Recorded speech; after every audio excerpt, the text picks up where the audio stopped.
One little personal incident about what I mentioned, about people's past, a personal experience that I had.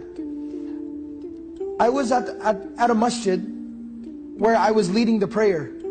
And so, it was during the daytime, I think it was Salat al-Asr. And the masjid is not that busy. A young gentleman walked in to the masjid to pray. Now, the gentleman was literally covered in tattoos. From his fingers up to his neck, completely covered in tattoos. And so, now obviously somebody like that walks into the masjid and what do we immediately do? Reach for your phone, right? Something bad's about to happen, right? So obviously people get nervous.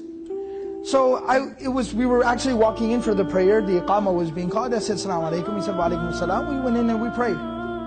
After salah, I turned around, I said, first time I had ever seen them there at the masjid. I said, Assalamu alaikum, brother, never seen you before. He said, yeah, I just moved to the area, just last week. And so I just found the masjid, I just got a job, I just found the masjid, and so thought I'd come pray after work. And he was still in his work uniform. So I said, okay, mashallah, welcome. And so then I started talking to him, where are you from, where'd you grow up, what's your name, started getting to know the brother.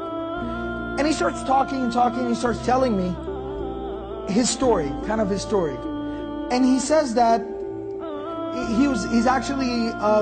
he's of Thai background. Eastern Asian, Thailand. His folks are from Thailand. He's of Thai background. And he tells me that his uncle was really caught up in the crime ring, in a lot of drugs and a lot of crime where he grew up. In California, his uncle was caught up. He was like a gang leader. He was really, really bad, involved in a lot of horrible stuff. A lot of crime, a lot of bad stuff. He said growing up, his mother tried to shield him and protect him from that the whole family history there in the family situation. But he said that eventually he joined the family business. He said like around 14, dropped out of school, started, slinging drugs, selling drugs on corners, started committing crime, started robbing people, drive-bys, the whole bit. Got involved in the whole scene.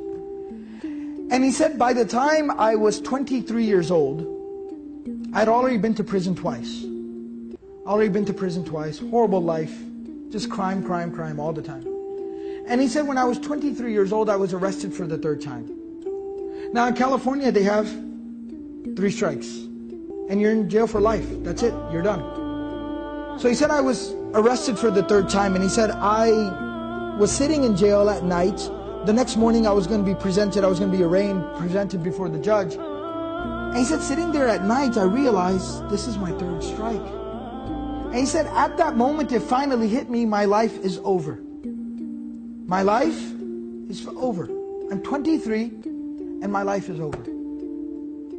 And he said, at that moment, it just sunk in. Because when you're caught up in that whole lifestyle, you don't think. He said, it sunk in, and it hit me. My life's over. So he said, at that moment, I just couldn't help myself. He said, in my cell, I fell into sujood. I did sajda. I put my face on the ground. He said it was the first time in nearly 10 years that I had done sajda. The last time I had done sajda was 10 years ago when I went to the masjid with my mom. Since then I hadn't even done sajda. I hadn't prayed for 10 years. He said I did sajda, and at that moment, life changed. He said I cried all night long. And I made dua to Allah, and I said, oh Allah, I realize what I've done with my life. Give me another chance, another opportunity. I'll change my ways. And I will totally change my ways. And he said at that moment I felt like I needed to make an intention. What am I going to do? Allah, if you save me from this moment, what will I do with my life? And he said, I remember when I was a child, my mom always had one wish. And that was I would become a hafiz of Quran. She said, oh, your grandfather was a hafiz, but your uncle went bad, and everybody in your family didn't follow in your grandfather's footsteps. I want you to be a hafiz and revive that tradition that your grandfather had. Be a hafiz of Quran. And he said, I remembered that at that moment, because I'm thinking about Allah, I'm thinking about my mother and how much I hurt her. So I decided, I said, oh Allah, if I'm able to get out of here, I am going to go and become a hafiz of Quran. I'm going to memorize Quran. He said when he's presented before the judge the next day, he said the judge looks at the file, looks at me, my mom sitting in the back of the courtroom crying her eyes out. I'm a young man. He said the judge looked at the file, closes the file, says stand up. He says if I was to let you go right now, what would you do? And he said it's funny you asked me that because last night I had a change of heart. I repented. And I'm going to change my life. and I'm going to go and I'm going to study my religion and study the Quran, the Book of Allah, and I'm going to commit myself to being a good person. So the judge said, all right, charges, case dismissed, get out of here, be on your way.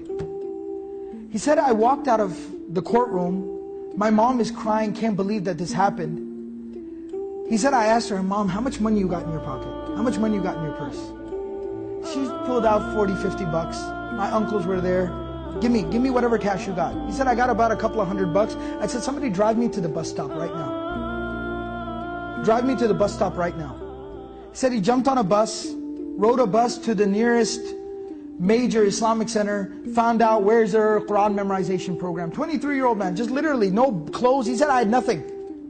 I went to an Islamic center, said, where can I go to memorize Quran? They said, oh, there's a place, there's a school for Quran memorization that's 200 miles from here. It's in this city, this is the address. He said, I jumped on another bus on a Greyhound and I went to there. And I literally walked in the door and said, hi, my name is this, I want to memorize the Quran. Like, okay, come on in.